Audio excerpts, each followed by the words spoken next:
Okay, we'll go ahead and start then. All right, so before we get started with this meeting's, I guess, lecture, next week is the micro jam, the first one, and you should definitely come. That'll be very fun. It'll be 2 hours, and we'll put a theme up on the board, and then everyone gets to make their own game, or you can work in groups of up to four, and we'll walk around and help you all. Then afterwards, there'll be a voting session where everyone will try each other's games, and then there'll be a monetary prize for first place. So you should definitely come. Um, yeah, Christian's going to lead this meeting. So Yes. Hi. yeah. Hello, everyone. So today's lecture is on game feel and game scope. So what do those terms mean first?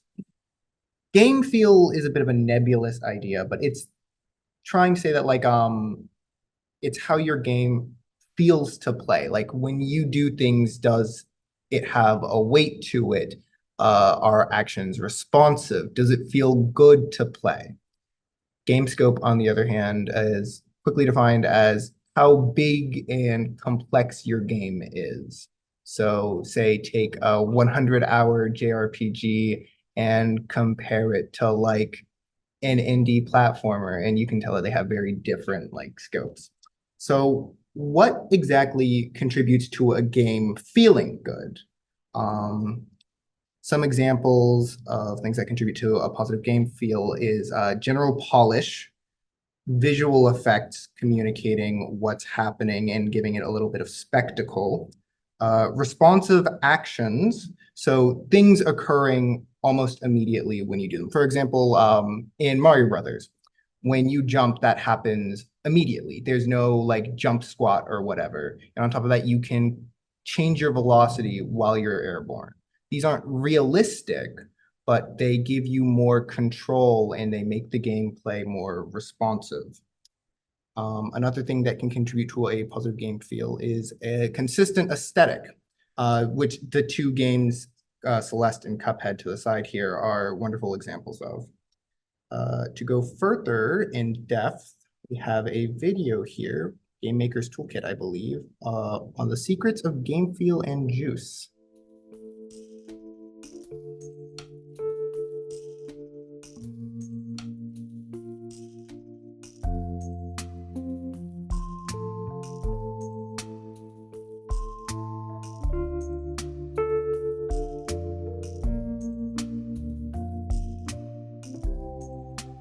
That is the end of the video. And one thing I particularly wanted to comment on there was about how game feel manifests differently in different games. To build off of my jumping example from earlier, Mario jumps instantly, but in, say, a fighting game, that can't always be the case for balance reasons.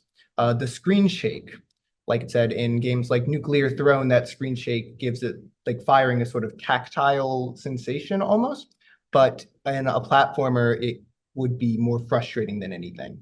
So ways to improve the game feel are very dependent on the game you're making, and a lot of it is playing it kind of by ear. So it's up to you to find the way to make your game really have that, as they put it, have that juice.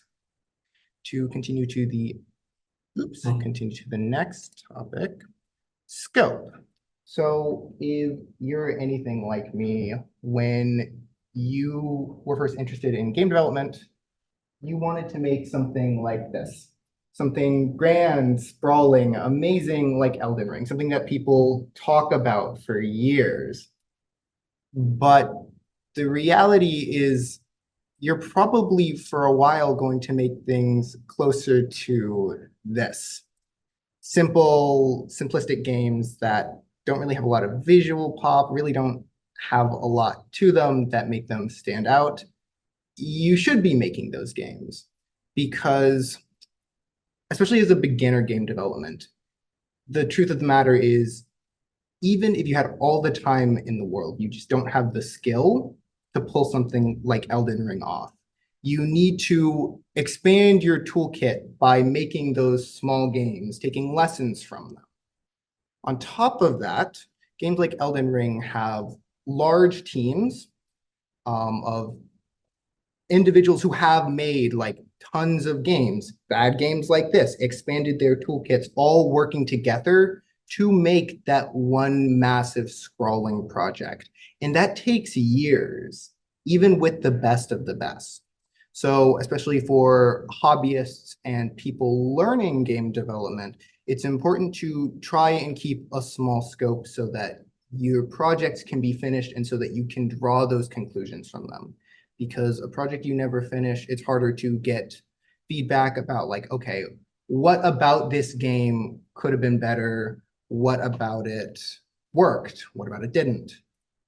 And to that end, you're going to want to generally trend towards games with a smaller, more reasonable scope for one person or a small group of inexperienced people who are also working on college schoolwork, I presume, in the background.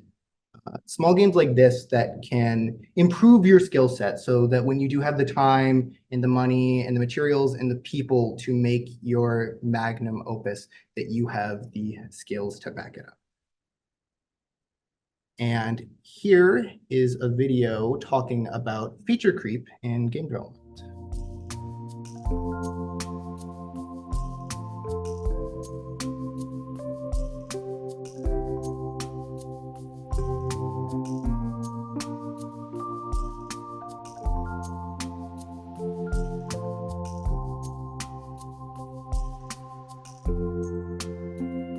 So that was the truth about feature creep in game development. And I think one of the biggest takeaways from it are that not every source of iteration on your game is feature creep and scope creep, but it's important to keep in mind the core of your game and on top of that, what is feasible for you and your team to do. Hey, what's up, guys? And that is the end of the lecture. Here's the QR code to buy our merch. Please give us money. And that will be it for me. Trying to figure out how to. Thanks. Sorry if it was scuffed. I